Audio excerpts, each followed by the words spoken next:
গতকালকের ভিকটিম সুশান্ত কুমার শীল আমিনবাজার থেকে মানিকগঞ্জ যাওয়ার উদ্দেশ্যে রওনা করিলে হঠাৎ আমিনবাজারে তার সামনে একটি প্রাইভেট কার আসে। প্রাইভেট কার তাকে কই যাবে জিজ্ঞেস করে, তখন সে বলে মানিকগঞ্জ যাব। তার সাথে 1,500 টাকা ভাড়া মিট হয়। তাকে গাড়িতে তোলে। গাড়িতে তোলার পরে একটু সামনে গিয়ে হাইওয়ে তাকে হাত পা বেঁধে ফেলে এবং তাকে হেমায়তপুরে এসে সিংহের রাস্তায় ঢুকে। তো প্রায় 4 ঘন্টা তাকে বিভিন্ন জায়গায় ঘোরাফেরা করার পরে অত্র থানাধীন খরারচর এলাকায় আসলে সে হাত পা বাঁধা অবস্থায় চিৎকার দেয়। চিৎকার দিলে স্থানীয় লোকজন ওটা টের পায়। পরে আসামিদের গাড়িকে ধাওয়া করে। ধাওয়া করলে আসামিরা গাড়ি ফেলে পালানোর চেষ্টার সময় 4 জন আসামিকে হাতে নাতে ধৃত করে এবং থানা পুলিশকে জানায়।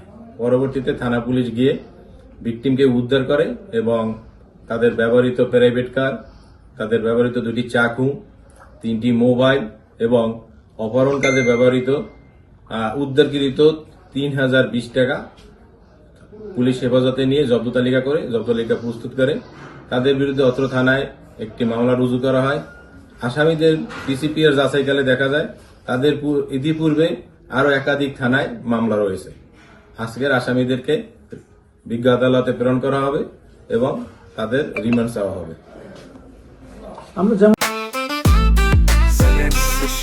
জেনেক্সে শিফট করো, লাইফকে লিফট করো।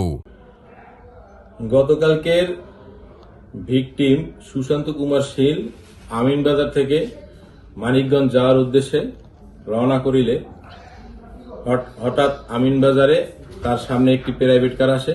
প্রাইভেট কার তাকে কই যাবে জিজ্ঞেস করে, তখন সে বলে মানিকগঞ্জ যাব। তার সাথে 1,500 টাকা ভাড়া মিট হয়।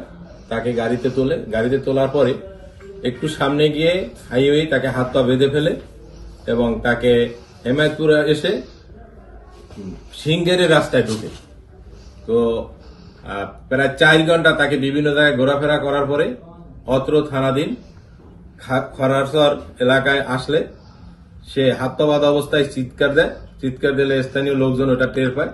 পরে আসামিদের গাড়িকে ধাওয়া করে। ধাওয়া করলে আসামিরা গাড়ি ফেলে পালানোর চেষ্টার সময় 4 জন আসামিকে হাতে নাতে ধৃত করে এবং থানা পুলিশকে জানায়।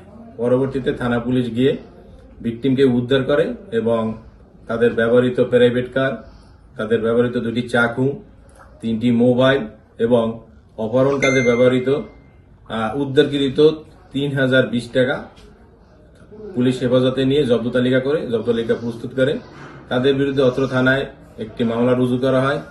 আসামিদের পিসিপির যাচাইকালে দেখা যায় তাদের ইতিপূর্বে আরো একাধিক থানায় মামলা রয়েছে। আজকের আসামিদেরকে বিজ্ঞ আদালতে প্রেরণ করা হবে এবং তাদের রিমান্ড চাওয়া হবে।